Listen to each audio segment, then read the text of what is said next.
Okay, good evening, everyone, and welcome to our webinar, Getting Ready for Report Cards, Understanding Ontario's Single Language Mark.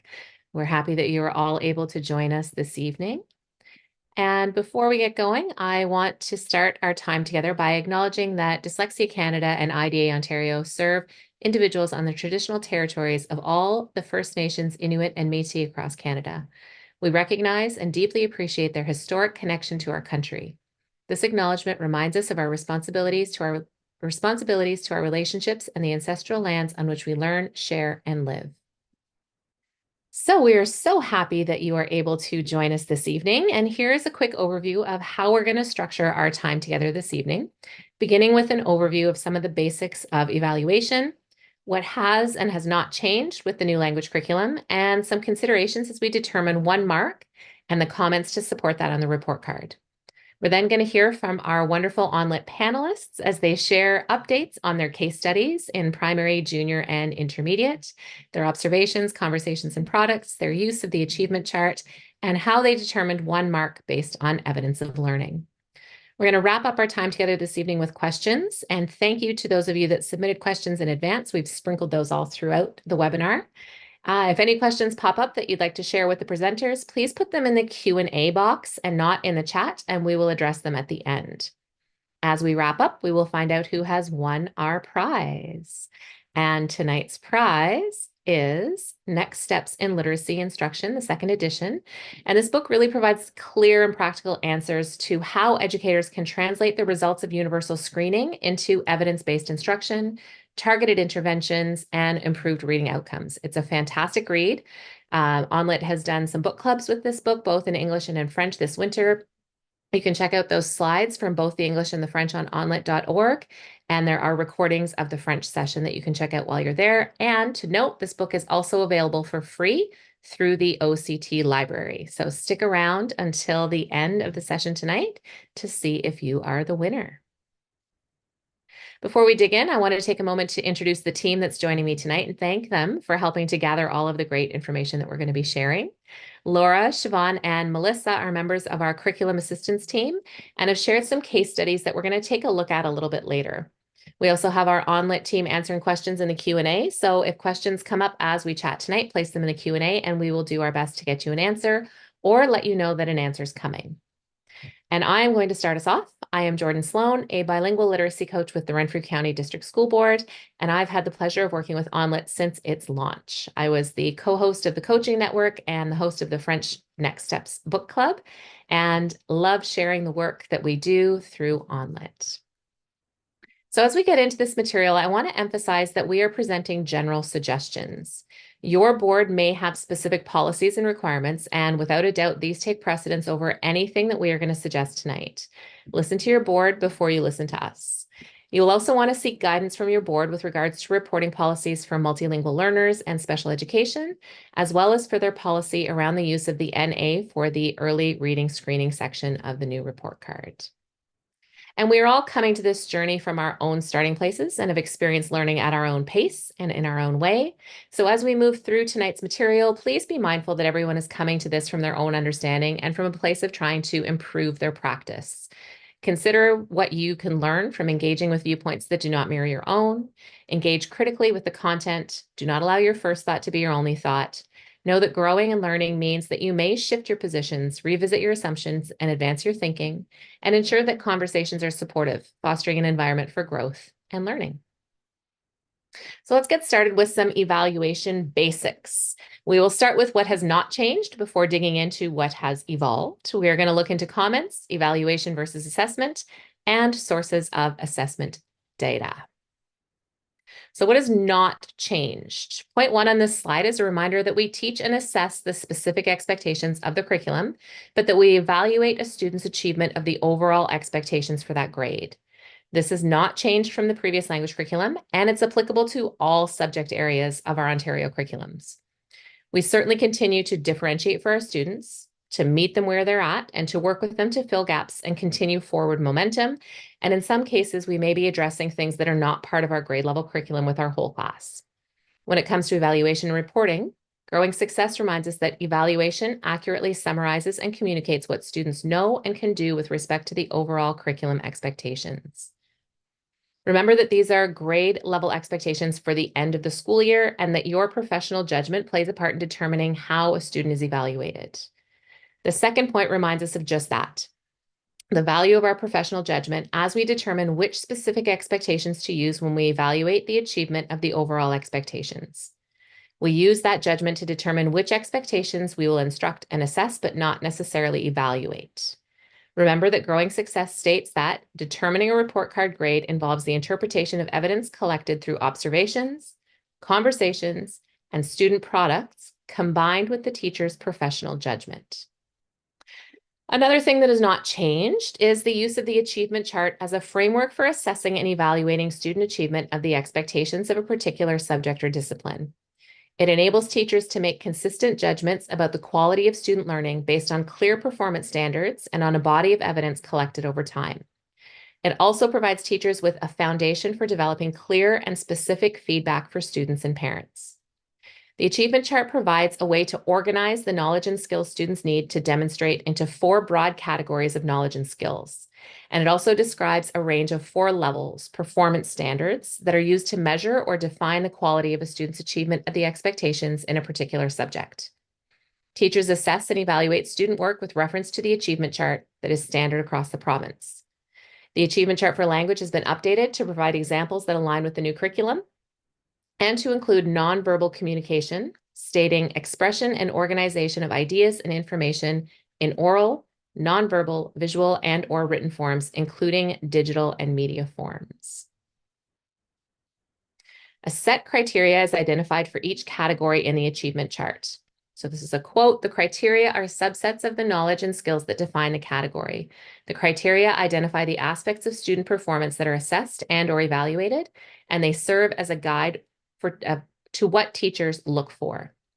Descriptors indicate the characteristics of the student's performance with respect to particular criterion on which assessment or evaluation is focused. Effectiveness is the descriptor used for each of the criteria in the thinking, communication, and application categories. What constitutes effectiveness in any given performance task will vary with the particular criterion being considered. Assessment of effectiveness may therefore focus on a quality such as appropriateness, clarity, accuracy, precision, logic, relevance, significance, fluency, flexibility, depth, or breadth as appropriate for the particular criterion." And that comes from our language curriculum. Using those 4 categories of the achievement chart and the overall and specific expectations of the curriculum that relate to those categories, teachers can then select appropriate assessment methods and strategies that allow them to directly assess, evaluate, and track student achievement. So all 4 categories must be reflected in the report card grade, and each category must be a significant factor in evaluating student achievement.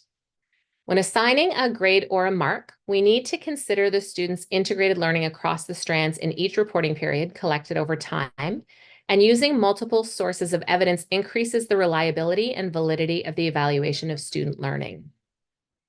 So here we're looking at conversations, and those can be student-teacher conversations. They can be what students are saying about the learning, for example, through questions, connections, extensions, oral, written reflections, through student-teacher conferences. We might note the use of new words, explanations for self-correction, formulation of questions, contributions to whole group and small group discussions. We're looking at observations, how students are interacting with the learning in small groups, partner work, skills, discussion. We might hear students trying to decode words accurately. We might notice them making corrections in their own reading and spelling, looking for books with more challenging words, contributing to vocabulary lists, or even transferring knowledge to new concepts. And we're looking at products. And products are activity or task that is a response to the learning, such as written work, could be models, graphic organizers, videos, songs, dramatizations, posters, quizzes. We might say our students creating word webs or decoding new words in various content areas, reading a decodable text fluently and accurately, retelling a story or writing sentences or simple stories.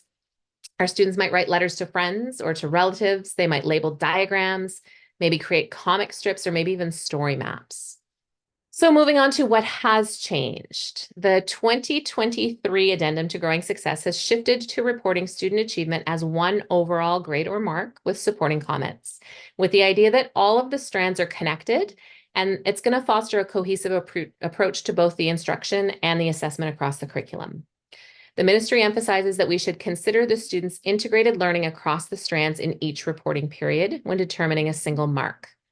We as teachers are accustomed to seeing the strands, so literacy, connections, and application, foundations of language, comprehension, and writing in silos, and providing instruction and assessing and learning in those areas without necessarily considering them as a whole. We see the impact that the strands have upon one another, but we also see our students struggle in some areas more than others. And we really do, we want to see growth, and we want to report on the progress that our students are making. And so at sometimes it can feel that one mark limits our ability to highlight the strengths of our students. We want the best for it, and we want to show the best of our students. So as we consider this shift to one mark throughout our session this evening, keep this in mind.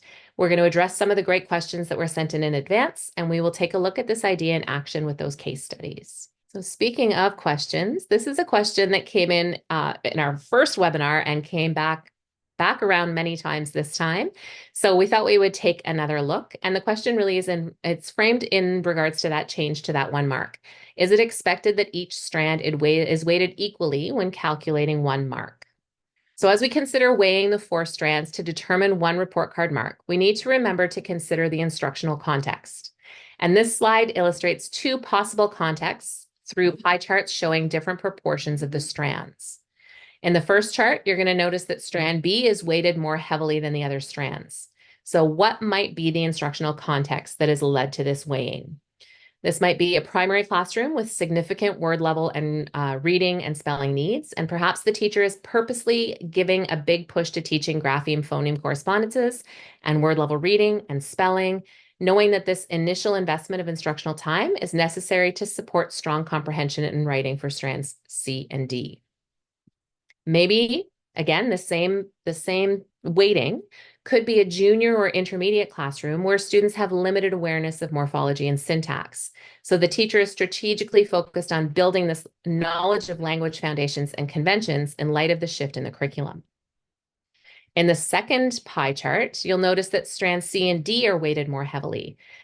Perhaps this is something we would see in a junior or intermediate classroom with accurate, fluent readers who have strong knowledge of language foundations and conventions. We might see that the majority of the instruction here is focused on the research-based practice of linking reading and writing. Students write about what they read, and they read about what they write. So really, there's no formula as to how these strands should be weighed in determining a grade for a report card. And this is a place where your professional judgment is going to help to guide you. So consider that instructional context, consider what you've taught, and consider your students. The case studies a little bit later are going to help us to see this in action and help with that, maybe some of that understanding of the thinking that the teachers had as they determined that mark. And remember that you have professional judgment. So I said it before, I'll say it again. Use the assessment data that you've gathered, the observations that you've made, the conversations that you've had, and what your students have produced. Use the achievement chart, use the curriculum expectations, and remember the instructional context. Growing Success states that your professional judgment is informed by professional knowledge of curriculum expectations, context, evidence of learning, methods of instruction and assessment, and the criteria and standards that indicate success in student learning.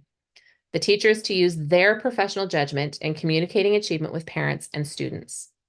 So in professional practice, judgment involves purposeful and systematic thinking, processes that evolve in terms of accuracy and insight with ongoing reflection and self-correction.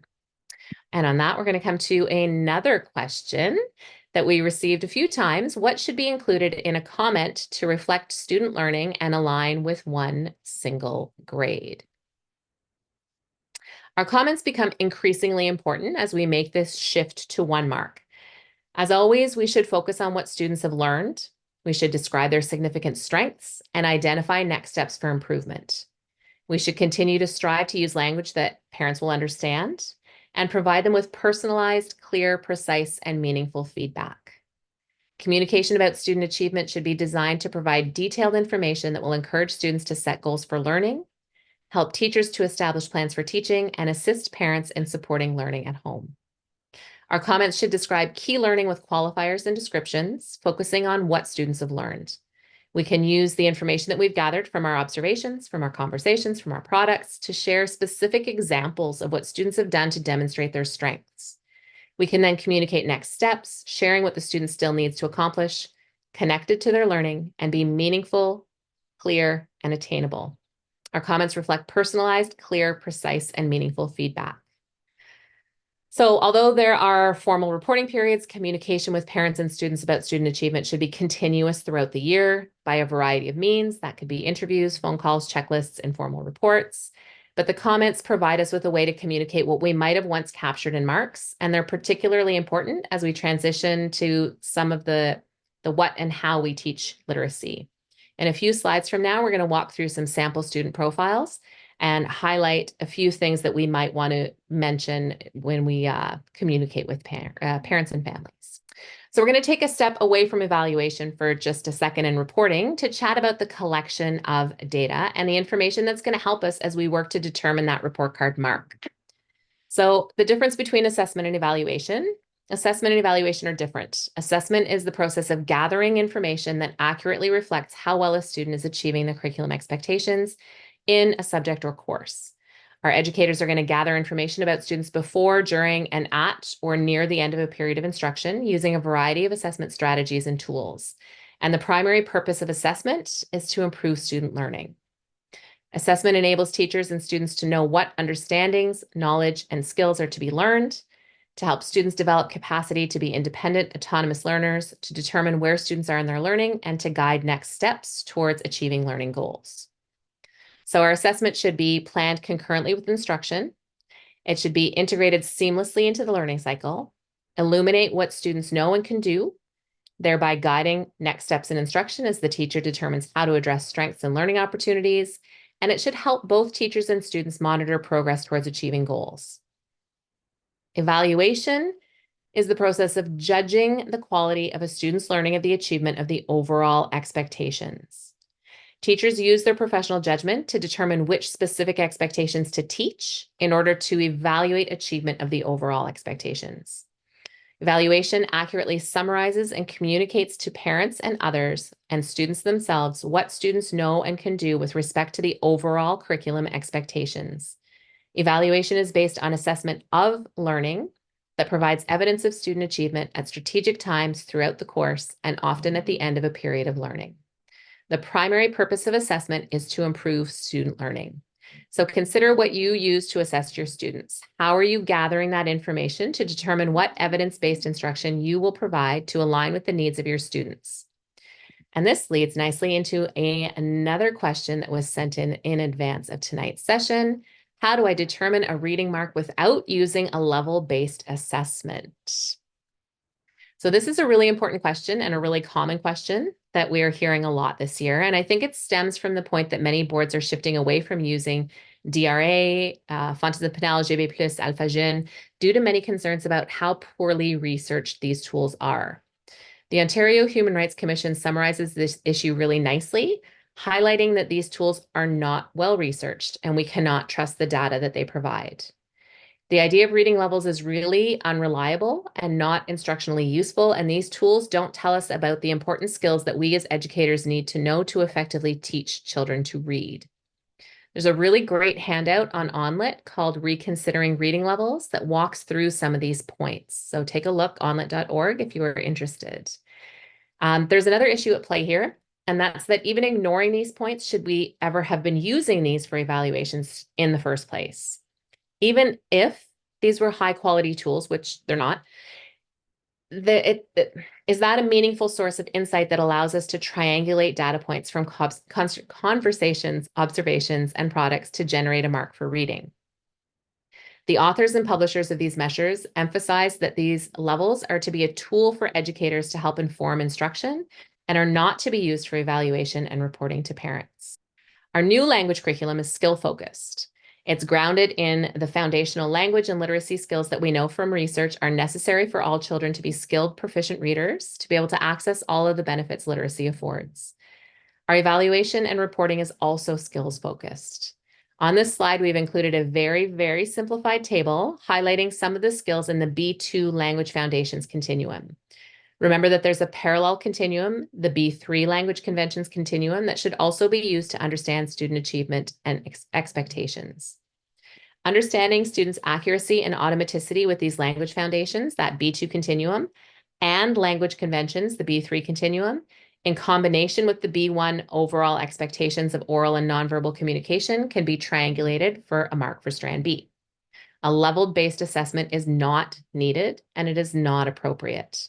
And we do have that link to the Reconsidering Reading Levels in the chat if you do want to take a look at that.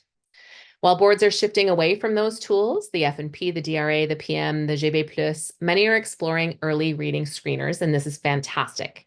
It's an evidence-based practice. Another of the key recommendations of the Ontario Human Rights Commission is to use those evidence-based screening tools. This is a reminder, though, that these tools, these screeners, should not be used for evaluation.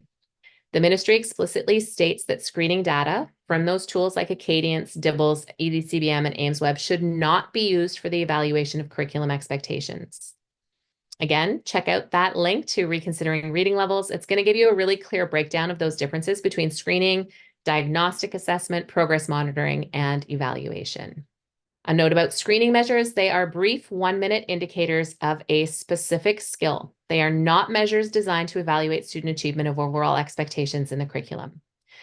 It is tempting to use that at, above, below, and well below benchmark label from those screeners to directly inform your report card marks. This practice is not supported by either the Ministry of Education or by the screening researchers. The benchmarks are not correlated with grades and are intended as assessment for learning, to drive teacher instruction, and as learning to show progression along the trajectory. While not used for evaluative purposes, screening data can be used to find students who need instructional support in order to plan instruction that will target any skill deficits. They can be used to group students for instruction. So teachers can first conduct screening assessments and then sometimes diagnostic assessments, analyze that data to form small groups based on similar instructional needs, plan evidence-based instruction focused on identified student needs, teach or remediate, and administer progress monitoring assessments over time. And that is all outlined in that great book that we have for one lucky winner tonight, Next Steps in Literacy Instruction. Screening also provides system-wide feedback. So by using that screening data to reflect the health of the instructional system, administrators can move their schools beyond a student-by-student intervention approach to a systems-level approach that will potentially improve reading outcomes for a larger number of students. In addition, it can inform decisions about which skills should be the focus of reading interventions. Screening measures growth over time, and it ensures that the instructional system is supporting students in achieving their reading goals. Early reading screening for all students is crucial. When screening happens, schools can identify struggling and at-risk readers to provide early and targeted intervention. Objective assessment of foundational reading skills is essential for all students, but particularly for groups that have historically faced systematic barriers. Assessment that is rooted in culturally responsive and relevant pedagogy, as well as understanding how teacher bias could impact assessment, can support the best outcomes for all students. You can look through all these points on this slide, and you can find this in Growing Success. But some of the highlights include asking ourselves if the tasks are accessible to and inclusive of all learners and connect to their prior learning. Do tasks reflect students' identities and lived experiences? Do all students have equitable access to the tools they need? And very relevant to our session tonight, how can information be conveyed to students and families in an ongoing and meaningful way? What is the purpose of assigning and grading a specific task or activity? So as we come to the end of this first part of our webinar and move into our case studies, we want to bring back this graphic that we talked about the first time as a way of representing how conversations, observations, and products across the strands can converge into one mark. And it's important to notice that this determination of one mark is done in the context of instruction and your professional judgment. This helps to clarify, for example, if strands should be weighted differently. We've shown how marks then narrow to one single mark. And then those comments allow educators to extend and enhance, elaborating on student strengths, growth, and next step to give additional detail to that one mark. Another important note is the positioning of strand A with a focus on transferable skills, digital media literacy, and cross-curricular integrated learning. The skills and processes of the overall expectations in Strand A are used in the teaching and learning of Strands B, C, and D, and should be assessed and evaluated within those contexts. So now that we've laid the groundwork, we're going to dig into some case studies, and these are updates from our wonderful case studies. So if you were here the first time around, you're going to get to hear how our students have progressed to the end of the year. And we're going to start by taking a look at an intermediate student, followed by a junior student, and then wrap it up with our primary student and some time for questions. Note that these students are either students with details changed or they are hypothetical students generated from common patterns. So I'm going to pass you over now to Melissa, and she's going to talk to us about a student, an intermediate student. Hello, good evening. So we're going to be talking about a grade 7 student. If you were with us in January, you'll remember that when the teacher did a whole class assessment, there was a definite need to focus on Strand B. There was a large lacking in their morphological knowledge as well as their syntax and vocabulary. So the teacher spent a lot of time in that strand. So even though the student was still having issue in January developing and organizing their ideas, it wasn't the focus of the class. Cut to term 2, we now have a shift away from that language foundation, and the teacher is spending more time in strands C and D. Just like at the beginning, the first session, this student continues to be a very fluent and accurate reader. Universal screeners are showing that they are exactly where they need to be, and the student has shown their ability to read and respond to reading in a variety of authentic settings. They continue to engage regularly in whole group as well as individual conversations related to all sorts of types of texts, everything through Strand A, the student is able to engage in conversations of. Even though the teacher is doing a whole class instructional focus on composition, the student continues to require extensive support from the teacher.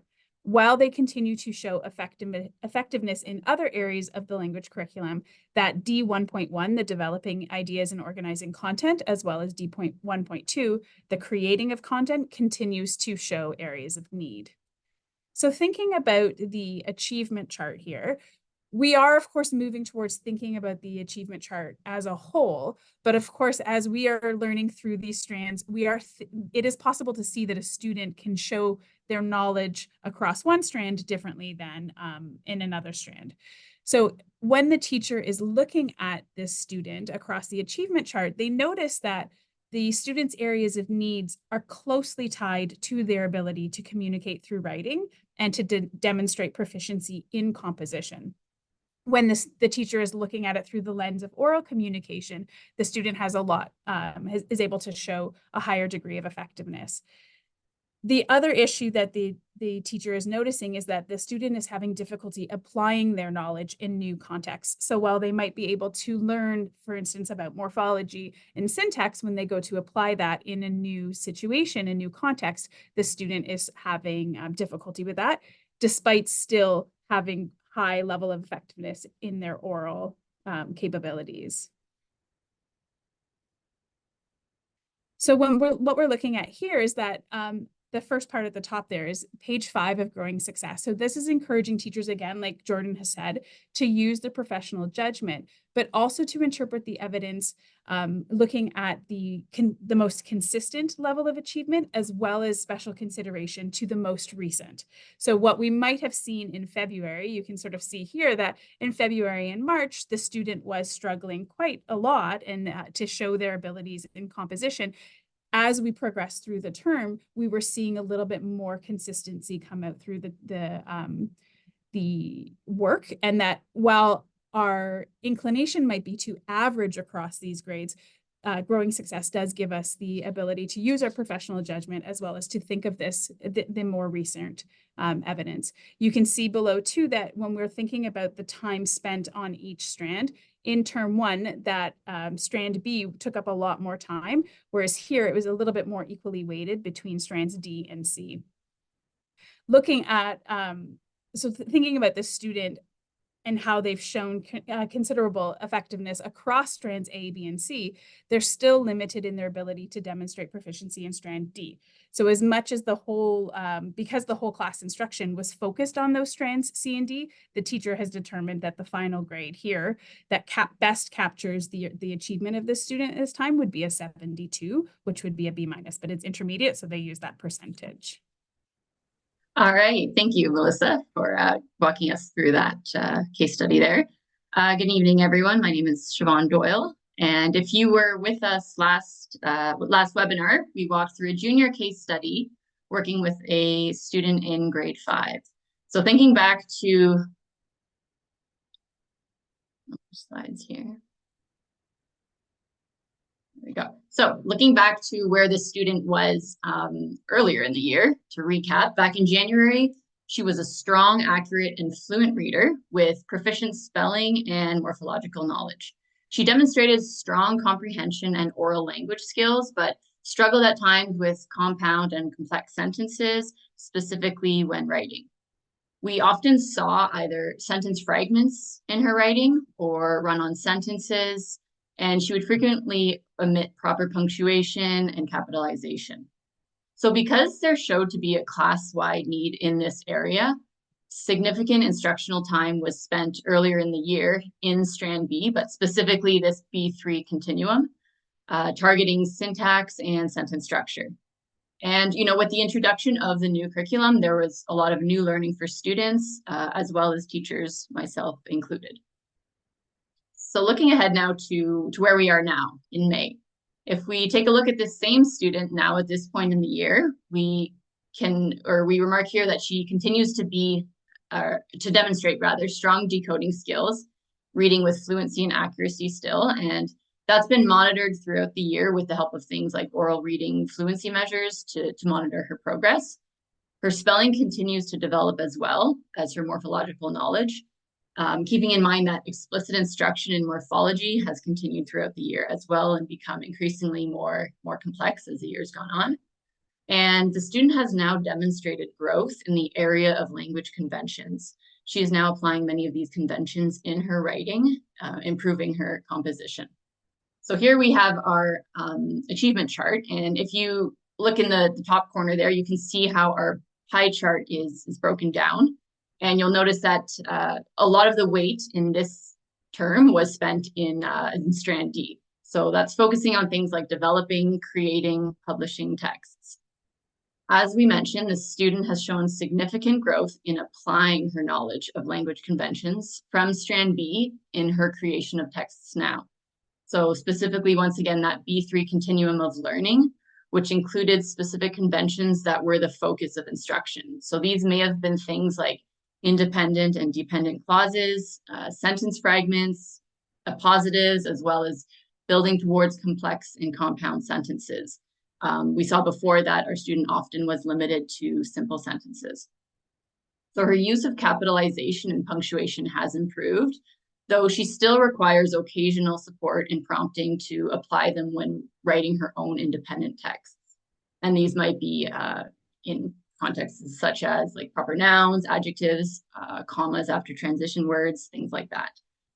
So while she demonstrates considerable success with the development and creation of text in this Strand D, teacher support is still needed and required to initiate this editing process, and things like critically analyzing her own work, which we know are components then of the Strand D requirements or objectives, where that's where a lot of our instructional focus was spent this term. So I know we mentioned a couple times already by both Melissa and Jordan, but evidence of student achievement, once again, is collected through observations, conversations, products, as well as teachers' professional judgment informing. And we want to remember to acknowledge that some of this evidence might carry more weight and is reflective of their most consistent level of achievement. So looking at our hypothetical grade 5 student here, in this case, keeping in mind the instructional context, what was taught, and the student themselves, an overall grade of B would be given in this case here. We'll move on now to have a look at Laura Bross and her student in primary. Okay. If you joined us for part 1, you'll remember this is a grade 2 student. He has DLD, developmental language disorder, and no IEP. He does not receive any resource support. To help us work toward building a report card mark for this child, I'll walk you through some progress the student has made this year and what strengths and needs I'm currently observing. In September, the student did not read. He did not initiate reading. Phonemically, he had significant difficulties identifying sounds and distinguishing between similar sounds. In writing, significant difficulties were observed as well. The student did not initiate writing, and when he did, it was illegible and made of scribbles. We'll show you a writing sample on a later slide. Based on the report from speech language, it wasn't unexpected that the child had significant difficulty with language. He struggled to use appropriate syntax, tense, and vocabulary when speaking. Generally, he was reserved and didn't say much in the classroom setting, but he was very chatty and communicative with his peers. Now, in May, we see continued growth for this student. In reading, he can now read single-syllable words fluently. He blends continuously when sounding out words instead of slowly segmenting each sound. He is reading more high-frequency words automatically. He is accurate when reading multisyllable words that contain short vowel sounds, known words, or beginning inflectional morphemes. With the skills he is automatic with, he can read sentences fluently, but still needs more instruction with vowel teams, morphology, and multisyllable words to increase his reading accuracy and rate. He will now choose to read decodable and authentic books for practice and for pleasure. In spelling, he can segment and spell most phoneme grapheme correspondences in isolated spelling tasks. He will use the sound wall to help find the correct spelling. He still has some difficulty with L and R in blends due to articulation challenges. In sentence writing, he will accurately spell CVC, CVCE, and some high-frequency words, but will have some errors due to the additional cognitive load of writing in sentences. In phonemic awareness, he can segment and blend much more fluently. He can still have difficulties isolating L and R control vowels due to articulation difficulties, but can identify the sound with a prompt to segment again. He can hear known morphemes in words such as ing, is, and un. In composition, he can write legibly with small letter formation. When writing longer sentences, his letter formation will be less accurate, but still legible.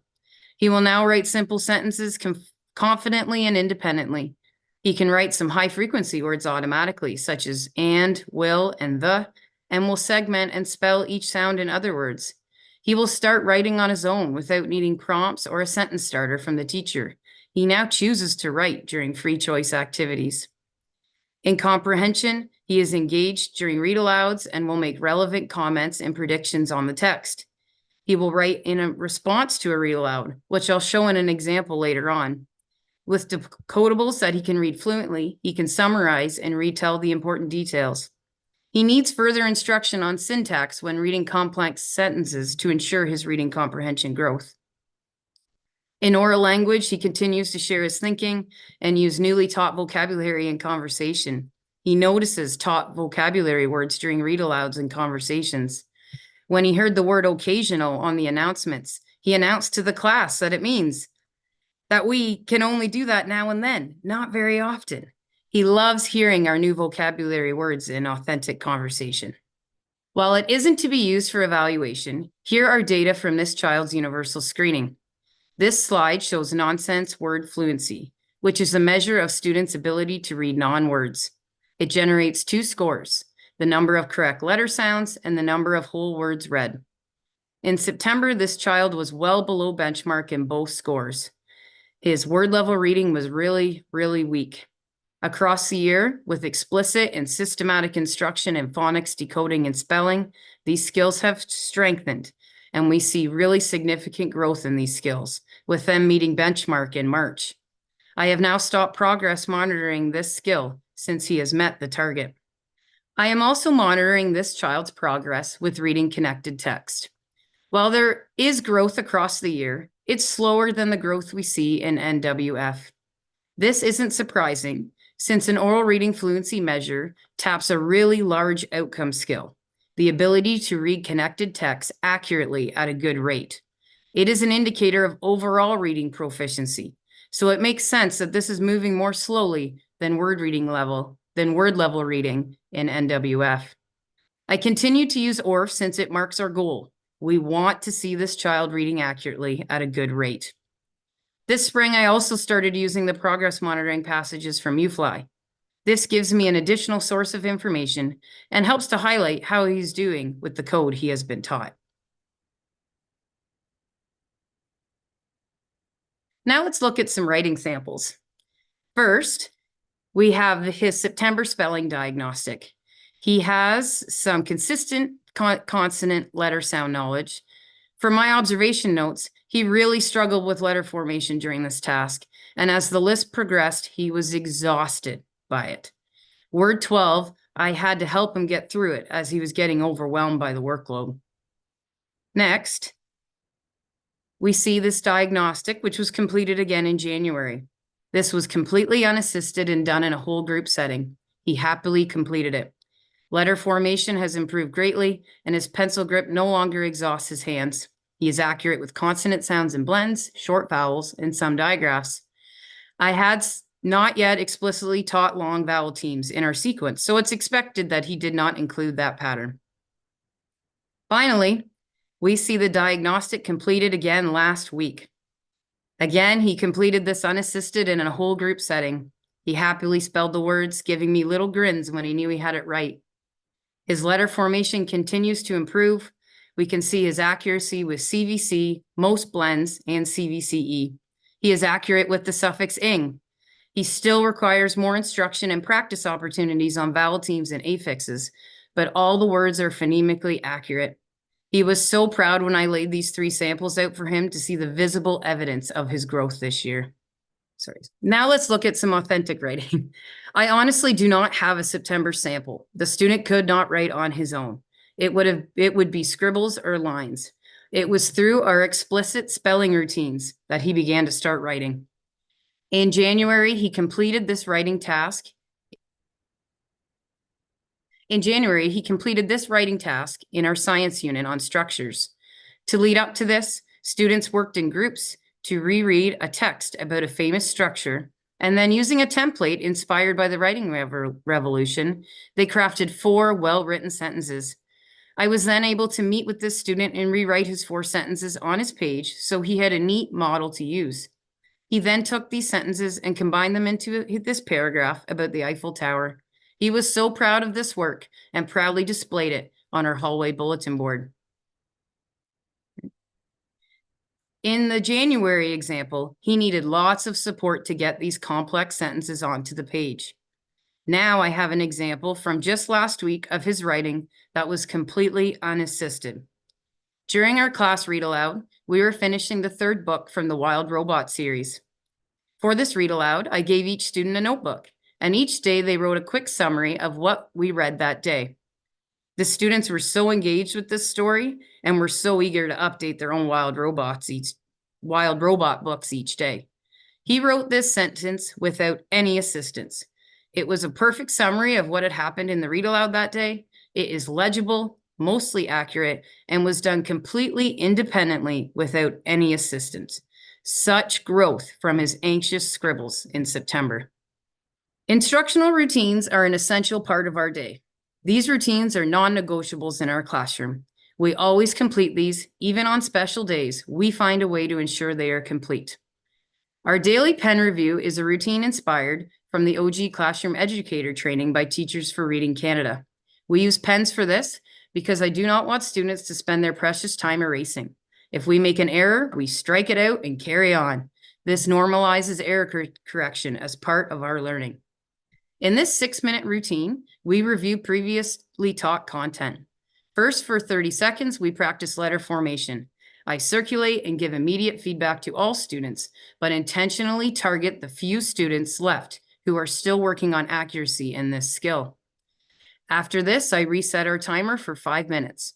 Using the UFly manual as a reference, I dictate sounds, words, and a sentence. One helpful dictation method I learned from the OG classroom educator training was to dictate sounds with multiple spellings with the following prompt. Spell the 2 ways to spell ow. This simple statement makes it explicit to students that there are more than one way to spell the same sound. As a class, we chorally repeat back the sounds, words, and sentences to ensure accurate pronunciation as we spell them. I'm also modeling the written work on the screen as an additional scaffold for the students. I select the content based on the needs of my students, so this review is intentional and purposeful every day. Next, we complete a 3-minute grid routine. The programming team in my school board, Avon-Maitland District School Board, created these and are available on the ONlit resource library. I double-side the weekly grid, one with single-syllable words and the other with multi-syllable words. Students select which side they want to practice with. Again, I choose this content based on the skills that the students need additional practice with. During this time, I have also started running a quick small group where 4 students are working on sentence reading fluency. They join me and we read sentence pyramid cards. I wanted to do something additional with this group, and this was the best time I could fit it in. Up next, we complete a 7-minute repeated reading routine. I printed off numerous 1-page decodable passages. These range from UFly, West Virginia Phonics, the Reading Universe, and sets I purchased from the Literacy Nest Emily Gibbons. I numbered, laminated, and color-coded them by our scope and sequence, following the UFly scope and sequence. There is also a box from ReadWorks for my few students who are advanced readers that are about topics from our content subjects. We did a lot of behavior practice to start this routine and made it very clear what was expected and what our group plan was. Once we were successful with the routine, I now use this 7 minutes to work one-on-one with a pre-verbal student with exceptional needs who is working on identifying and generating letter sounds and doing letter formation. The whole group is working on reading fluency while he gets instruction on his modified goals. Our class knows that they need to work effectively during this time so their friend can get the instruction he needs with me. After the routine, we celebrate someone for following the group plan or for their reading skills. I would like to add that we do not have 100% engagement rate during this routine. These are kids. They have off days or forget what's expected. And I am focused on my exceptional student at that time. But since we do this every day, always reviewing our purpose and expectations, they are engaged in the practice most of the time. After these review routines, we start our routines for learning new content. At the end of this 15 to 20 minutes, we do something called rotations. Students sign up for either reading, writing, partner, or technology. Students work independently while I do small group instruction. During this small group instruction, I give targeted students an additional dose of instruction on the specific skills they need. These students require the smaller group and greater intensity to ensure their success.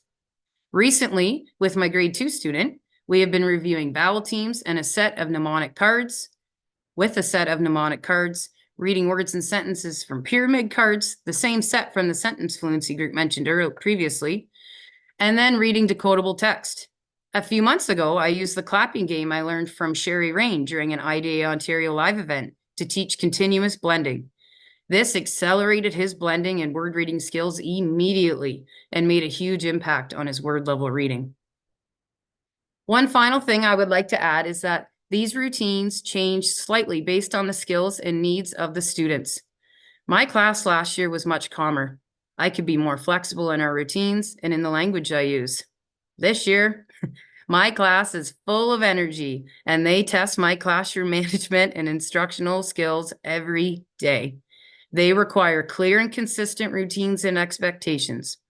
My instructional block seen on the ONlit library had to be changed this year to limit the number of transitions to ensure all students could be successful. Instructional routines are crucial to our success, and as a teacher, I have had to make adjustments to ensure our time was used most effectively. Our routines also change as the year progresses, moving from spending more instructional time on word level reading to now more on morphology and sentence and text level reading.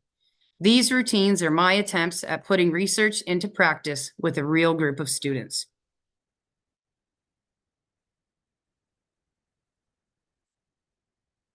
This grade 2 student has started to make the shift between the acquisition stage of his learning towards fluency and generalization of these skills. The instructional context of the student in this school year has been an emphasis on Strand B. He requires a lot of explicit instruction and practice opportunities to ensure his success with foundational skills. He is fluent within isolated tasks, focused on the foundation skill itself, but still building his fluency to apply these skills in more difficult contexts at the sentence and text level. In Strand C, he is able to show understanding and comprehension with text that he can fluently decode and during oral language tasks. He still needs more instruction on syntax, word order, and cohesive ties, as he can still have comprehension difficulties with complex sentences during read-alouds. In Strand B, he requires much more instruction in composition and writing. He is now able to write a sentence independently to respond to a text or a prompt. However, he still needs intense instruction to support to write longer texts that require planning and processing skills. After this analysis, I have decided to give the student a C- on his Term 2 report card. His instructional context was focused on developing his foundational reading and writing skills, as seen in the previous examples. He has shown tremendous growth. However, he still needs intense instruction to improve his reading fluency, understanding complex sentences, and applying these skills into extended writing pieces. On page 18 of Growing Success, this is how the achievement of a level 2 is defined. This student is not yet at provincial standard, but he is approaching it. He has demonstrated some skills, but still needs instruction on the things identified previously to ensure his success. A C- on his report card acknowledges the tremendous growth and progress of the student, but still shows the intense instructional need for future growth. After completing the spelling inventory last week, I shared this visible evidence of his learning with his parents. This was Mom's response. Her response is a valuable reminder for me on the importance of our instruction. As Anita Archer says, success breeds motivation. Evidence-informed instruction is an essential protective factor that we can provide to all of our students. There are so many things we can't change, but we can change instruction. And instruction can have an incredibly powerful impact.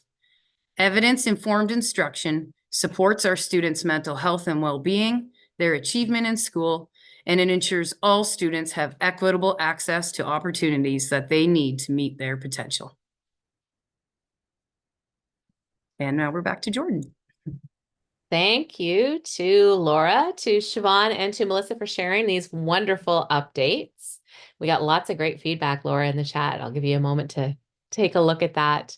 Before we get into some of the questions that we received this evening, I want to highlight a few of the key takeaways from our time together. First, a reminder to consider the instructional context in the evaluation of student achievement and the determination of a single mark. Second, with the shift to the single mark, comments give us the opportunity to connect growth and key learning and to build partnership with families. And finally, a reminder to give yourself grace. We're all in this together. You are a skilled professional and have the judgment and the insight to do this. So I'm going to pass it over to Alicia now, because I think we have a few questions that have come in over the course of this evening. Thank you all for that. That was amazing. And so many wonderful comments popping in, Laura. It was so nice to see the continuation of that, because we got the first half of that student in January. We had so many questions, and I'm so glad that you shared additionally some of the things that you're doing in your classroom. So looking at the questions, so there was a question in here about, communicating with parents, right? So someone asked about the universal screeners and how you mentioned that they shouldn't be used for grading or evaluation. But of course, there is that new box on the report card. So do you have any tips for how you might communicate this with parents so that it's not confusing? Yeah, so I think I can start, and then Laura and Melissa and Siobhan, you can jump in anytime. I mean, with parents, really, it's that ongoing communication all year long, right? We did talk about that, and Laura talked a lot about that when she was talking about her kiddo there. taking that time to clarify those terms and that jargon. This new curriculum has a lot of terms that might be new, that might be challenging. We do have a parent glossary with ONlit that I'm wondering if we can put in the chat or if you can look through onlit.org to find that. There's also a ministry page for parents, and there is some stuff in there that could be shared around that screener. And I know a lot of schools are putting together parent literacy nights. I think we've got some stuff on ONlit there that can provide some support as well. Does anyone else want to hop in on that one? Sure, I can sort of say I was in kindergarten this year, and again, it's all obviously it's all new, and it's all new to a lot of the parents, especially the parents who's might have their firstborn children that haven't gone through a system already.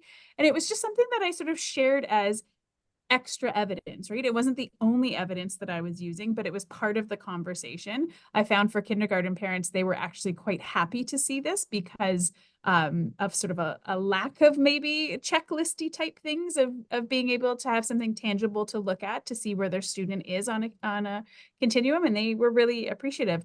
I, of course, used that parent and caregiver glossary we gave that out at I believe it was the Meet the Teacher or some on one of our literacy nights. We gave it out pretty early in the year so that they could have the vocabulary and the knowledge. And we just spoke to it as being part of what we use, not the thing that we use. And I think for parents who were used to leveled books, that was one of the first questions I got. When am I getting a level books? What level is my kid at? It gave us a different set of vocabulary to discuss student progress.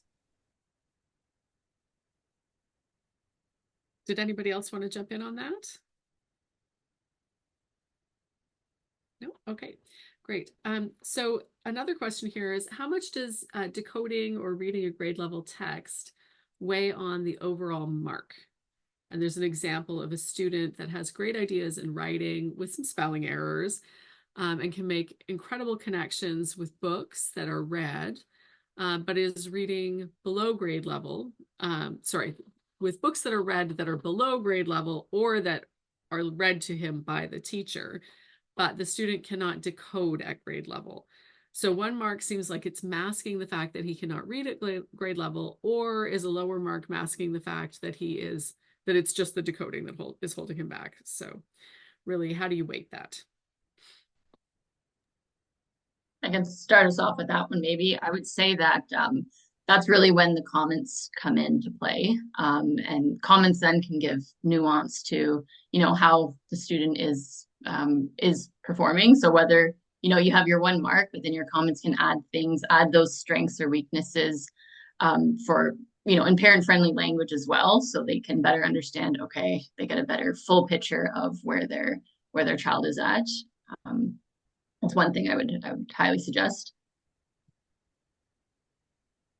Great. Did anybody else want to jump in on that? Yeah, I think I would just add, and I know Laura talked about this in hers, is that none of it should be a surprise, right? Like that the report card mark should not be a surprise, that even the comment shouldn't be a surprise, that if you've got that communication happening the entire time, then the parent knows, okay, they're getting this mark and here are all the pieces that are coming together. Yeah, and one thing I would add, I think is crucial, is when you're sharing this evidence or examples, that you have a plan. And I find once I share, like, this is what I'm going to do to help them move forward, then they're on board. So when they have that, like, we have a goal, we have a plan set in place, then everybody has something to look forward to and jump on. Great. So we have another question here that I think is directed at you, Laura, and it's, can we get a copy of your daily pen review template? I just posted it in the chat. That's why I missed the last couple questions. I was looking. Wonderful. I didn't see that. That's great. Okay. Sharing is caring. Enjoy. Yeah, we had another question, and I think you could answer this, Laura, but I think the others would have something to add here too. Other than UFly, where else are you getting decodable text passages from for your repeated reading routines? So I have UFly, and if you go to the Reading Universe website, they have a set on there that's free to download that I really like them for small groups as well. They have warm-up words and like a little teacher section right built into it. So it's kind of all set up for you. And I like using one-pagers too for my small groups, because then kids aren't You're not trying to get all the kids on the same page. They're just on one page. It's a little easier for management. And the West Virginia phonics ones, I think, are still freely available floating around. So those are kind of the three main ones I use. And then I have purchased an OG set from Emily Gibbons. She's an OG educator that you can find online, the Literacy Nest. But those ones I've purchased, they weren't a huge cost, but the first three examples are freely available. Anybody else want to give their favorite sources? Phonicsandstuff.com is a great one because you can actually plug in the concepts that you have taught them already and it will generate some for you. And this is a shameless plug for the IDA, but the Basics of Phonics and Decoding and Spelling instructional course that actually shows you how easy it is to really make your own. And Laura, I think, and Siobain's older, but like in grade 2, you really only need a sentence or two to get some of those fluency going. You don't need lots and lots. So the sentence can be a good way to practice too. But yeah, that course will show you how to do it. But phonicsandstuff.com will make a whole list for you depending on what each student knows, which makes it nice to differentiate in your groups too. If you know that you have a core group that maybe don't have as many concepts on the 44 phonemes as another group, you can sort of tailor it to them. Great. We had another question. So we had at the beginning when Jordan was talking about screening and how screening data shouldn't be on the report card, there was a bit of a chat going on about screeners versus diagnostic assessment. And someone asked, is it acceptable to use diagnostics like the Core Phonics Survey or the Quick Phonics Screener data collected over time to inform the report card mark? Comment. You want to take that, Jordan? I'm actually going to throw that back because I think Melissa answered it really well in the chat. So I'm going to let her just reply what she did, what she answered in there. Great. I think what's so exciting about the new curriculum is that we have that continuum of the skills from that K1 all the way up to grade 4 to really see the progression. And what is already laid out for you are how the government wants us to be teaching those phonemes in what order and which ones are grade appropriate. So using something like Core Phonics or Scholastic Red or any of those QPSs, if you check that back against that continuum and sort of just highlight as you go, you'll get a really strong indicator, just a visual one. You'll be able to see most of this student's skills are in the SK1 profile, or most of them are lying in the grade 1 or grade 2, and you can actually just cross-reference it to see if they are decoding at grade level. That's something we've never had before, so it's a powerful tool for sure. Excellent. There's a question in the Q&A that I think was really similar to that, where someone was asking, if there is an organizational document somewhere that has all of those, but it is the continuum, really. I mean, a simplified version of the continuum, I think, might be helpful. Does anybody do we have one of those? Is there one of those available at this point that you can use for checking off those skills? Is that something we should be making at ONlit? Just a simplified version that we can put up there that you can highlight? We'll add that to the production list.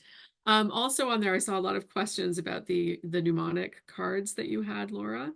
You can certainly share where you got yours, and I will let everyone know that ONlit is in the process of creating one. We've hired a lovely artist to draw the pictures and things. And the one that you had, Laura, was from where? It's very cute. Oh, I honestly, I don't like saying TPT, but that one was off TPT. I was just very critical of the one I picked. But I would recommend that the ones that ONlit are going to release at some point are probably going to be pretty nice. So I would maybe pick those up. But free. I used the Spellphabet ones mostly, but I needed some more vowel teams recently, so that's why I picked those ones up recently. But excellent. Yes, the ONlit one will be available soon, hopefully. We're very excited about that. Okay, if anybody has any last questions, feel free to put them in the chat. Otherwise, we will move on to the prizes. Does anybody have any last chat questions for these lovely ladies? I see lots of really positive comments, lots of you're so amazing. This has been great. Well, thank you, everyone. Okay, so just don't leave yet because we still have to do prizes. So let me just share my screen back. And oh yes, if you would like to have, if you have any further questions about the content for tonight's webinar, or really anything else, you can always reach out to our team at ONlit. So you just email info@onlit.org, and these lovely ladies and the rest of our team are always on hand to answer your questions. We also have coming up this week our very first Cat Chat. This is a drop-in session, so it's just a Zoom meeting session where you can come and actually talk live to our team members. So we'll put them in different breakout rooms where you can go and speak with different individuals from our team. So you can bring any of your additional questions there, and that information again is on onlit.org. You can sign up for it, and it's just drop in. And we'll be doing those, 3 of those, and to get us to the end of the school year. And then we're planning on doing those regularly next year as well. So we hope to see you there. Thank you to our lovely ONlit team, and thank you, MJ. And thank you all for joining us. And we hope we will see you on Wednesday and at future webinars.